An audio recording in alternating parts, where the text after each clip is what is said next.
ابن کثیر رحمۃ اللہ علیہ بہت بڑے آدمی ہیں، بھاری آدمی ہیں علم کی دنیا میں، انہوں نے ایک واقعہ نقل کیا ہے، وہ بتانے لگا۔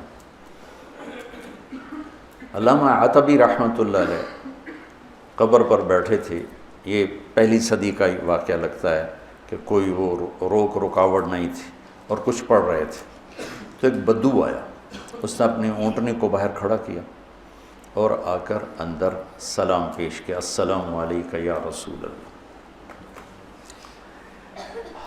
صحیح حدیث ہے کہ انبیاء اپنی قبور میں زندہ ہوتے ہیں، انبیاء اپنی قبر میں زندہ ہوتے ہیں، اور اللہ کے ان پر موت آتی ہے، موت ہر نبی رسول پر آتی ہے، موت سے پاک صرف اللہ ہے، پھر اللہ ان کو زندگی دے دیتا ہے جسم کے ساتھ ہی۔ کچھ علماء فرماتے ہیں کہ برزخی زندگی ہوتی ہے، لیکن جو جمہور اور اہل سنت والجماعت جس اس پر مذہب اور عقیدے پر ہیں کہ انبیاء اپنے قبور میں زندہ ہوتے ہیں۔ تو آ کر سلام پیش کیا اور کہنے لگا، یا رسول اللہ، آپ کے رب کہتے ہیں وَلَوْ أَنَّهُمْ إِذْ ظَلَمُوا أَنفُسَهُمْ جَاءُوكَ، اگر یہ گناہ کر کے آپ کے پاس آ جائیں، فَاسْتَغْفَرُوا اللَّهَ، اور معافی مانگیں اللہ سے، وَاسْتَغْفَرَ لَهُمُ الرَّسُولُ، اور آپ بھی پھر اللہ سے ہمارے لیے معافی مانگیں تو اللہ معاف کرتا ہے۔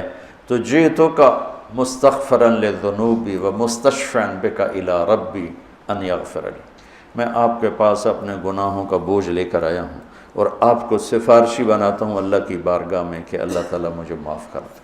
اور پھر اس نے 4 شعر پڑھے، 2 شعر اب بھی روضہ مبارک کا جو 2 پلر ہیں، جیسے یہاں کھڑے ہو کر سلام کر دیں، ایک شعر یہاں لکھا ہوا ہے، ایک شعر یہاں لکھا ہوا ہے، 2 کتاب میں لکھے ہوئے ہیں۔ یا خیر من دفنت فی القاع اعظمہ فطاب من طیبہن القاع والاکم، اے وہ بابرکت ذات جو زمین کے اندر گئے تو زمین کا اندر بھی پاک ہو گیا اور اوپر بھی پاک ہو گیا، اندر بھی خوشبودار اور باہر بھی خوشبودار۔ یہ ادھر ہے شعر، نفس الفداء لقبر انت ساکنہ فیہ العفاف وفیہ الجود والکرم، میری جان اس قبر پہ قربان جس میں آپ آرام فرما رہے ہیں، آپ کے ساتھ آپ کی سخاوت بھی ہے، آپ کی دریا دلی بھی ہے، آپ کی فیاضی بھی ہے۔ یہ 2 شعر۔ اگلے 2، انت الشفیع الذی ترجى شفاعتہ علی الصراط اذا ما زلت القدم، آپ ہی وہ شفیع مذنبین ہیں کہ پل صراط پار ہوگا آپ کی سفارش اور شفاعت سے، عملوں سے نہیں، آپ کی شفاعت سے پل صراط پار ہوگا۔ وصاحباک لا انساہما ابدا، اور میں آپ کے دونوں ساتھی ابو بکر عمر کو بھی کبھی نہیں بھول سکتا۔ منی السلام علیکم ما جرى القلم، کیا شعر کہہ گیا اور کیا بات کر گیا، یا رسول اللہ قیامت تک جب تک قلم چلتے رہیں میرا سلام آپ تینوں کو پہنچتا رہے۔ قلم تو کبھی رکتا نہیں، اور آج کل قلم بہت زیادہ چل رہا ہے، کمپیوٹر کتنا بڑا قلم وجود میں آ چکا ہے، تو کیا بات کر گیا، عرب کی فصاحت پہ قربان جاؤں، لہم السن فصیحہ۔ ایران کے بادشاہ نے کہا تھا کہ عربوں میں کیا خصوصیت ہے، تو وہ تھا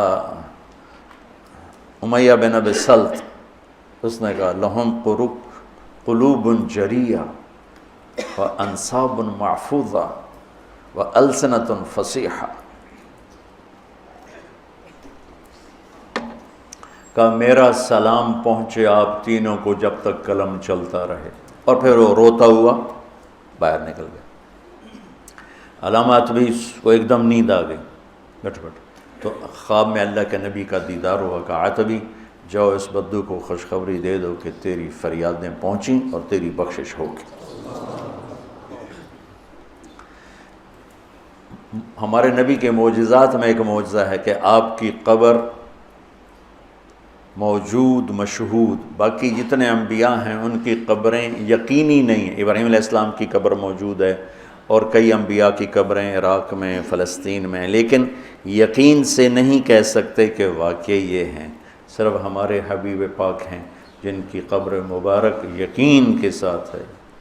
اور آپ کا فیض آپ کے جانے کے بعد بھی دنیا میں چل رہا ہے، جاری اور ساری ہے، اور اللہ تعالیٰ نے ہمیں آپ کا امت ہی بنایا، تو جیسے وہ کر گئے ویسے کر دو، تو اللہ تعالیٰ جب بھی دیکھے گا خوش ہوگا، میرے حبیب کی شبیہ۔ یہاں وہ اپنے آپ کو بناؤ جو میرے نبی نے اپنے آپ کو بنایا، اپنے نبی کی نقل اتار لو، اللہ کو اچھے لگو گے۔ میں کوئٹہ میں تھا جماعت میں، بیان کے بعد کمرے میں تھا تو باہر رش تھا، دروازے میں شیشہ لگا ہوا تھا، تو ایک آدمی رونے کی شکل ساتھ ایک بچہ، تو مجھے اندازہ ہو گیا ملنا چاہتا ہے، اور ساتھی ملنے کے لیے روک رہے تھے، بیان کر کے آئے۔ میں نے کہا اس آدمی کو اندر بھیج دو۔ وہ اندر آیا، اس کے ساتھ اس کا بچہ تھا، اور آتے میرے سامنے، جی میرے بیٹے کے لیے دعا کرو، اور ساتھ ہی رونے لگا، یہ بیمار ہے۔ میں نے کہا اس کو کیا ہے؟ کہا اس کے دل میں سوراخ ہے۔ میں نے کہا تو اس کا تو آپریشن ہوتا ہے۔ کہا میں غریب آدمی ہوں، 2.5-3 لاکھ کا خرچہ ہے، میں کہاں سے کروں؟ میں نے اس کے بیٹے کو دیکھا، اس کے بعد تو وہ مجھے بالکل اپنے بیٹے علی کا ہم شکل نظر آیا۔ وہ بھی چھوٹا تھا۔ آپ یقین مانے میں نہیں جانتا وہ کون آدمی ہے، کون، صرف اس بچے میں نے اپنے بچے کی شبیہ دیکھی، مجھے اتنا پیار آیا۔ میرا بھائی دل کا ڈاکٹر ہے، میں نے اسی وقت فون اٹھایا، میں نے کہا ایک مریض بھیج رہا ہوں، اس کا 1 پیسہ نہیں لگنا چاہیے، سارا اس کا علاج ہم کریں گے۔ ان کا ٹھیک ہے بھیج دو۔ اس کا صرف کوئٹے سے لاہور کا کرایہ اور لاہور سے کوئٹے کا کرایہ خرچ ہوا، باقی سارا انتظام کیا کس بات پر؟ میرے بیٹے کے مشابہ تھا۔ تو میں ایک چھوٹا سا آدمی ہوں، اور اپنے بچے کی شبیہ سے محبت آئی اور میں نے اس کا علاج کروایا۔ تو جب اللہ اپنے حبیب کی شبیہ تم میں دیکھے گا تو اس کو کتنا پیار آئے گا۔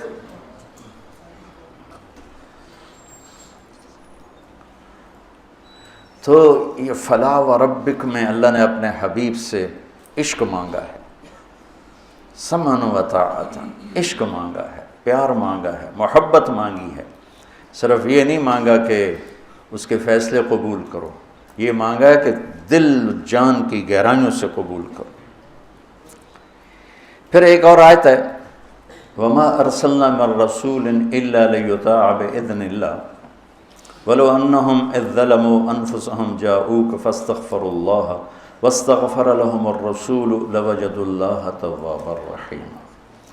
یہ بھی آپ کی شان میں بہت بڑی آیت ہے، خیر سارا قرآن ہی آپ کی شان بیان کر رہا ہے۔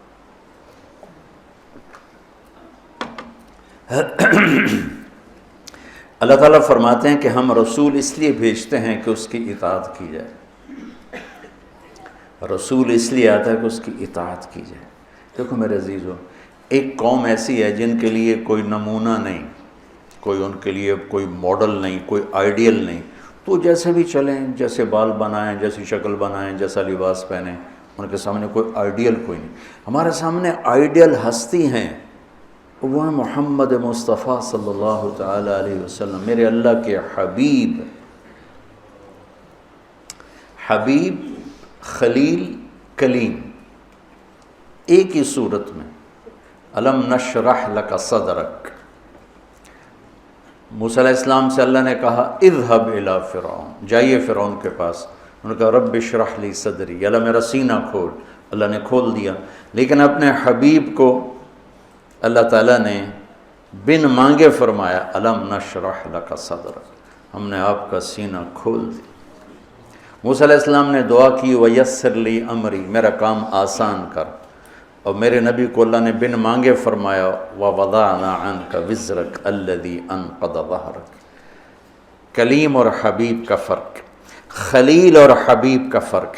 خلیل ابراہیم نے دعا کی وَجَعَلْنِي لِسَانَ صِدْقٍ فِي الْآخِرِينَ، میرے بعد میرا نام اچھی یادوں کے ساتھ گونجتا رہے، اللہ نے قبول کی۔ درود ابراہیمی ہر نماز میں پڑھتے ہیں۔ اپنے حبیب کو مانگنے سے پہلے فرمایا وَرَفَعْنَا لَكَ ذِكْرَكَ، ہم نے آپ کے نام کو بلند کر دیا، آپ کی ذکر کو بلند کر دیا، بن مانگے۔ خلیل اسے کہتے ہیں جس کی محبت گڑ جائے راسخ ہو جائے، اور حبیب اسے کہتے ہیں جس کی محبت کی انتہا نہ ہو، کیونکہ حبیب ہے حبہ سے، حب دانے کو کہتے ہیں۔ دانے کی صفت کیا ہے؟ ایک ڈالو 700 ہو جائے گا، ٹھیک ہے، پھر 700 ڈالو تو ہر دانہ 700 ہو جائے گا، پھر ایک دانہ ڈالو تو ہر دانہ 700 ہو جائے گا۔ تو حبیب اسے کہتے ہیں جس کی محبت کا کوئی سرا نہ ہو، کوئی انتہا نہ ہو، یہ حبیب۔ اور خلیل اسے کہتے ہیں جو ملاقات چاہتا ہو، اپنے محبوب کی زیارت چاہتا ہو، اور ساتھ کچھ عطا بھی چاہتا ہو، کچھ ہدایہ بھی چاہتا ہو۔ اور حبیب اسے کہتے ہیں جو صرف اپنے محبوب کی زیارت چاہتا ہو اور کچھ بھی نہ چاہتا۔ تو اللہ نے ایک ہستی بنائی، اور ہر شے میرے نبی کی محفوظ ہے۔ یہ واحد نبی ہیں جن کی چھوٹی سے چھوٹی ادا بھی محفوظ ہے۔ تو ہمارے پاس تو کوئی حجت کوئی نہیں کہ جی ہمیں تو پتہ نہیں تھا ہمارے نبی کیسے تھے، کیا کرتے تھے۔